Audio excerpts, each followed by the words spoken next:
Hi everyone, welcome along. I've been asked by a lot of people want to do your own DIY plumbing and what is the basic kit I need. Now I've done another video on boxes of tools and stuff like that, but I've been asked just what is the general very basic amount of tools that I could get away with to do plumbing jobs at home myself. And I thought that was quite a good question actually, because there is quite a lot of variables on this. So what I'm going to do is I'm just going to give it a take on my personal preferences on the minimum you might need at home. And I've been plumbing for 50 years and I use these tools the most, I've realised, over time. So I'm going to pass this knowledge on to you. Now I know other plumbers, other people may have different experiences in tools that they prefer, but this is my personal take on it. I'm going to show you the tools in a minute, and what I'm going to do is take you over a few episodes, so it covers a few videos of why these tools are in the order of importance that I've laid them out at.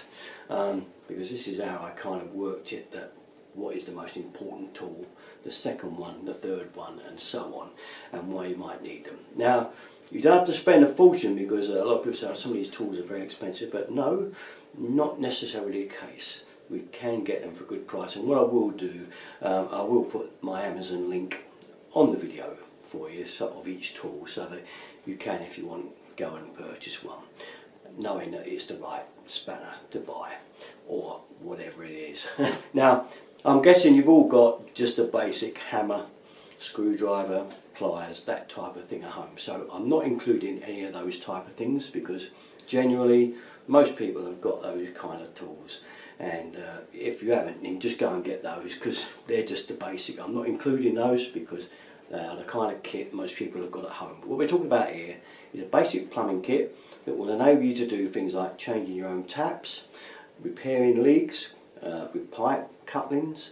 We're talking about maybe taking a rad off the wall and decorating behind, radiator valves leaking, the kind of jobs that you see all the time. Your ball valve may be overflowing from your toilet, would you've got enough tools to change the valve, so and so. Well, these basic tools I've laid out here, and I've laid out 8, but you don't need 8. You could probably get away with 7 of them, or even 6 actually if I count them rightly, but I've laid out 8 because these are the ones that you would need for most little jobs at home. Okay, the least popular one I'll put at the very end, because you may never need that one, but without further ado, let's take a look at them. So here's our 8 tools in preference for me anyway. Number 1, adjustable spanner. 2, not everybody's favourite second, but a pair of footprints. Some people's favourite second is the mole grips, but that's my 3rd.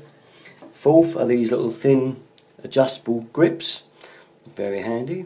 And then 5th we got here, I'll put them together because a saw is very, very cheap and the cutter's a little bit dearer, but you may never use this too often, whereas a junior hacksaw you could use for numerous other jobs. Okay, next, the basin spanner. Absolute master, really. That could have been further down the line, but I think in order that's where it is if you want to change taps or anything like that. Again, on the tap changing scenario, the next one in line is these. These are to undo monoblock mixer taps, and it's the only way you'll get them out under the sink. Followed by this spanner, which will undo 1/2" nuts on a back plate of a tap, and bath taps will undo the 3/4 nut on the underside of a bath. Again, you need this probably to get it out. Very last of all, and I put this on as an extra, and it's because some people are still getting a lot of block waste problems, and you can obviously still get the good old plunger, but this thing, it uses air pressure and it's not that expensive, and if you're constantly suffering from blocks and things, this is quite a handy tool. You can always hire it out to people and get your money back on it, but it's still not that expensive. That's the Kango, we call it actually, this make is a Pango, and it's the clear blocked sinks with. So there we are. Right then, so on to number 2 of our tools list that I like the best, and for me the next tool is a pair of footprints. Strange name, I know. Why they're called footprints, I never know, but I love them. They're my favourite second tool. Let me show them. There's 3 on the table here. So, why would you use these footprints? It is a general mid-sized pair with a thumb adjuster, and they've got lovely teeth on them.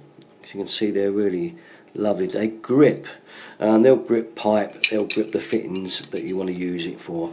And what I use it most for is the fact you can slide around a fitting. If I show you this pipe, you can kind of slide it and slide it around. But more than that, what I like the most is that it's good to hold against. If I get my humble spanner back out and show you, there's a spanner, and if we was to try to undo this nut on its own, we want to get this bit of pipe out of here, and we knew this valve, shall we say, we want to get that off. If you just pulled down on that, the whole thing would probably go round, and it would just spin round on itself and probably break the joint, and you get nowhere. It's a case of you've got to hold against, and by that I mean hold that steady. Now I could get another spanner and put it on there, but it's actually very awkward with spanners because they kind of slip. It's got nothing to grip.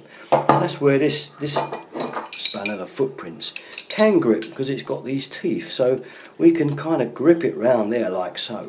And the more you pull on it, the tighter that grip gets. So the more your wrist crunches those footprints together, the better that grip. So then we can get our spanner, and we can get him on there like so. We're holding against, so nothing else is going to go now because we're holding against, so we can now turn that and the footprints will hold it in place for you.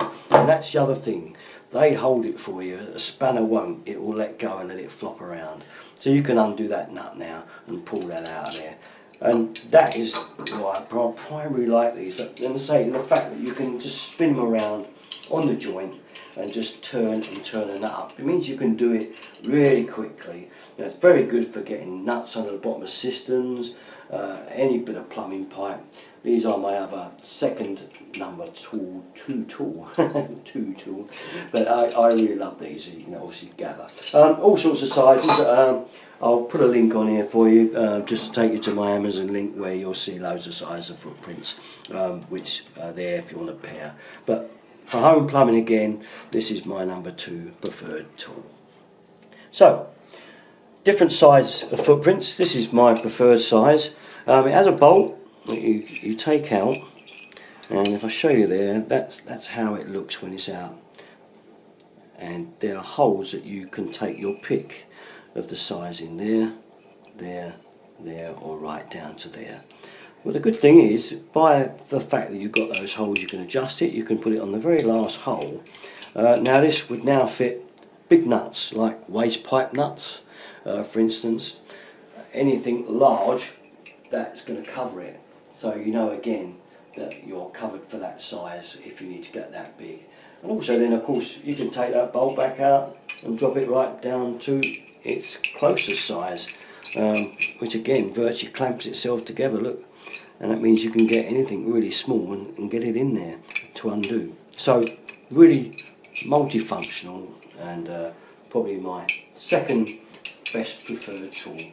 Okay, usual place, all our videos, you know where to go, Derriton33. Thanks for watching, bye bye.